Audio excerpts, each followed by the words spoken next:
Ya teman-teman semua, baik lagi di Kapian News, masih membahas kasus Subang. Di sini gue akan sedikit membahas tentang ya para pengawal kasus Subang, baik itu youtuber, netizen segala macam ya, tentang tujuannya sama tapi caranya berbeda. Itulah yang kita lakukan selama ini ya teman-teman. Jadi uh, tujuan kita sama apa bang? Tujuan kita sama, yaitu adalah tentunya mencari kebenaran ya teman-teman, baik itu dari channel manapun, baik itu dari netizen manapun.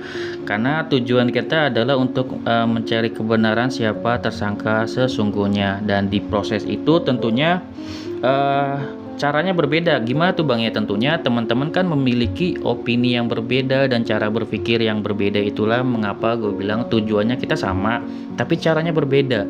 Dan yang terpenting adalah daripada opini-opini kita yang berbeda, itu inti dari yang gue mau bahas adalah bagaimana kita bisa menghargai opini dari orang lain gitu, bukan mencela dari opini orang lain. Dan juga karena ini selama 2 tahun kan ya, jadi opini-opini tentunya berkembang dan bisa berubah-berubah teman-teman, karena menyesuaikan kasus ini yang juga berkembang gitu teman-teman. Jadi makanya kita itu penting banget untuk menghargai opini orang lain, karena bisa jadi opini orang lain lebih benar daripada opini kita kayak gitu.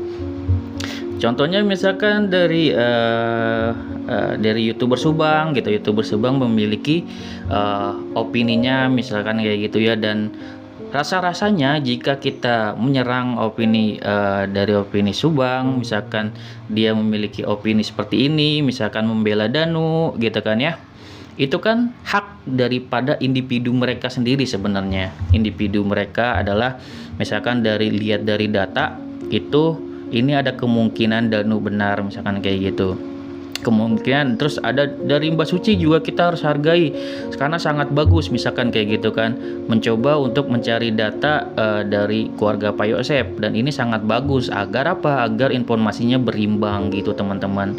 Terlepas dari apakah Mbak Suci ini mendukung yang namanya keluarga dari Pak Yosep, itu juga menurut gue itu adalah hak beliau teman-teman sebagai individu, dan cara beliau untuk mengungkap kasus ini gitu.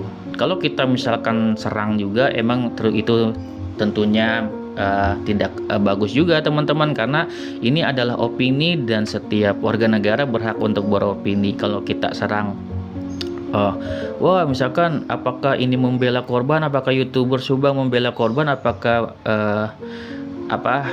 MBS atau Mbak Suci membela korban, terus karena dia beropini sebelah pihak, itu apakah dengan beropini sebelah pihak dia tidak mendukung atau membela korban? Kan nggak gitu ya. Tentunya dari YouTuber Subang, dari Mbak Suci, dan dari YouTuber-YouTuber lainnya tentu membela yang namanya kedua korban dan mencari kebenaran. Namun yang seperti gue bilang tadi, caranya berbeda. Itu adalah hal yang wajar gitu, manusiawi. Seseorang memiliki pemikiran yang berbeda gitu ya, caranya berbeda seperti itu gitu kan. Dan gue lihat juga di sini semua para YouTuber gitu kan ya, kayak menganalisis segala macam, tujuannya itu sebenarnya sama, untuk memperoleh yang namanya kebenaran. Adapun nanti cara-caranya yang berbeda, teman-teman di sini juga kan sama nih posisinya.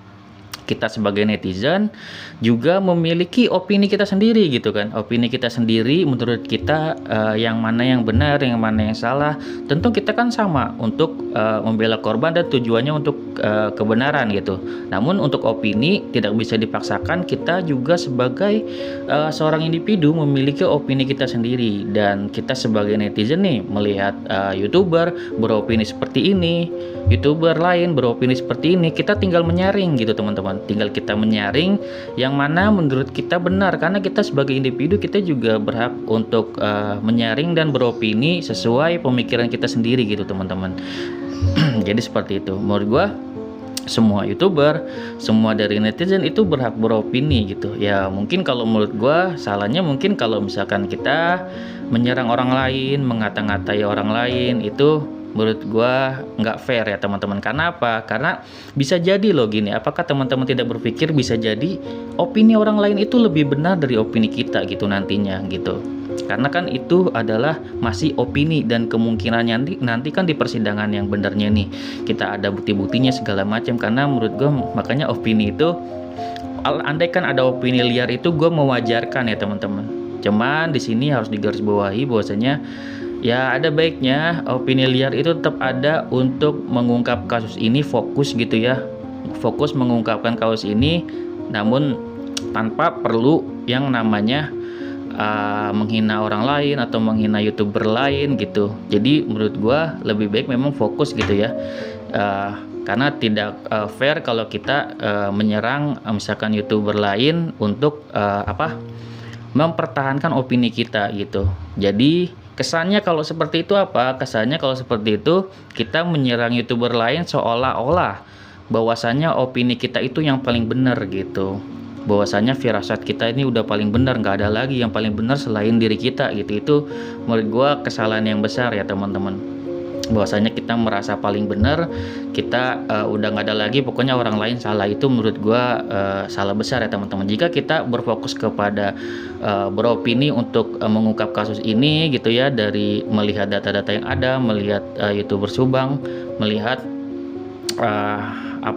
pemberitaan sekarang ini dari Polda, menurut gue itu lebih bagus untuk terus ditelisik ya teman-teman. Kalau misalkan ada memang kemungkinan baru, tersangka baru, bukti-bukti baru, itu lebih fokus dibahas daripada misalkan dari YouTuber lain mengambil waktunya, spend waktunya untuk menghina YouTuber lain. Menurut gue itu ya sia-sia ya teman-teman gitu. Jadi sayang kalau misalkan diarahkan viewers dia untuk yang namanya lebih kepada menyebar kebencian gitu. Daripada seperti itu, mendingan pembahasannya fokus ke materinya gitu, karena itu bagus materinya. Karena jika kita sebagai netizen ini sangat bagus, pro dan kontra ini menurut gue bagus ya teman-teman. Pro dan kontra, misalkan opini ini begini, opini begini berbeda, dan juga ada yang memihak begini, ada yang memihak begitu ya. Tentunya ini berdasarkan dari opini teman-teman sendiri. Walaupun memang gue akui banyak banget yang mungkin bergaris keras kalau misalkan kita ada sedikit berdasarkan misalkan fakta sesuatu beropini memberatkan salah satu pihak, tentunya banyak yang menyerang gitu, dan itu memang wajar ya teman-teman. Ya kalau gue pribadi sih, mau Danu yang bersalah, mau Pak Yosep yang bersalah, itu gue nggak masalah teman-teman gitu ya. Karena apa? Karena kita di sini kan mencari kebenaran gitu. Ya mungkin kita salahnya kalau misalkan kita terlalu memihak Danu, kemungkinan terbukti Danu bersalah, kita baper gitu ya. Itu menurut gua salah di situ gitu teman-teman. Kita terlalu terbawa perasaan gitu ya, bahwasanya kita jadi lupa kalau kita di sini mencari kebenaran gitu teman-teman. Apakah teman-teman bersedia misalkan terlalu membela Danu dan harus menerima fakta bahwasanya Pak Yosep ini benar kan, kayak gitu? Apakah teman-teman siap gitu? Kalau misalkan teman-teman memang berada di kebenaran, mencari kebenaran, apapun kemungkinan nanti yang terjadi ya teman-teman harus terima gitu teman-teman. Jadi di situ adalah pemisahnya gitu. Jadi kita berhak beropini apapun di kanan ataupun di kiri gitu kan ya. Namun nantinya kita akan berfokus pada kebenarannya gitu teman-teman. Siapapun nanti yang bersalah harus mendapatkan hukuman yang seberat-beratnya, yaitu yang pasal 340 gitu ya. Tentunya di sini semakin para tersangka ini tidak mengakui, atau yang sudah mengakui misalkan Danu berbohong gitu, tentunya nanti juga akan mendapatkan hukuman yang seberat-beratnya gitu ya. Jadi masih ada kemungkinan keduanya mendapatkan hukuman yang seberat-beratnya gitu. Jadi kita berhak beropini, gue bilang tadi, tapi jangan menyerang opini orang lain, karena bisa jadi opini orang lain lebih benar daripada opini kita. Oke, segitu video dari gue, semoga bermanfaat. Wassalamualaikum warahmatullahi wabarakatuh. See you next video teman-teman.